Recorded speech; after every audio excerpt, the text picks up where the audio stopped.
আমরা 5ই আগস্টের পর যে মুক্ত বাতাবরণ তৈরি হয়েছে, যে মুক্ত পরিবেশ তৈরি হয়েছে, যে স্বস্তি এবং শান্তিদায়ক যে পরিবেশের মধ্যে আমরা প্রাণবন্ত গণতন্ত্রকে পাওয়ার জন্য আমরা এখন অপেক্ষা করি।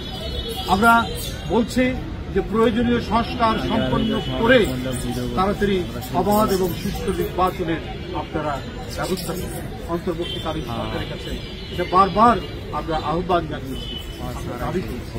এই নিয়ে অনেকেই অনেক ধরনের ভরসা তৈরি করার চেষ্টা করছেন।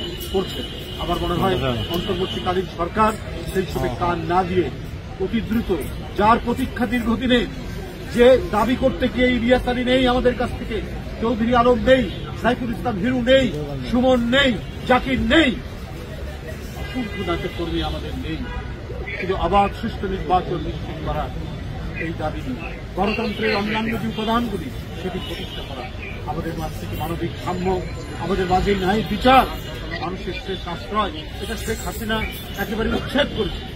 ন্যায় বিচার মানে হাসিনার বিচার, আদালত মানে হচ্ছে আওয়ামী লীগের একটি কার্যালয়, এইটা প্রতিষ্ঠা করেছে। এখন সেই জায়গা থেকে আমাদের ফিরে আসে, আমরা শিল্প সংস্কৃতির চর্চা সেখানেই সমৃদ্ধশালী হবে, যেখানে গণতান্ত্রিক পরিবেশ থাকবে, যেখানে কেউ আগুন দিয়ে কিছু পড়াবে না, যেখানে সবাই নির্মাণ করবে তাদের যে শৈলী, সেই শৈলীর বহিঃপ্রকাশ ঘটাবে। এই ম্যানিফেস্টেশন আমাদের সংস্কৃতির অঙ্গ। সুতরাং আমরা মনে করি যে প্রয়োজনীয় সংস্কার, সংস্কার করতে হবে, কিন্তু সংস্কার তো চিরস্থায়ী বন্দোবস্ত নয়, পার্মানেন্ট সেটেলমেন্ট অ্যাক্ট নয়, সংস্কার চলমান প্রক্রিয়া।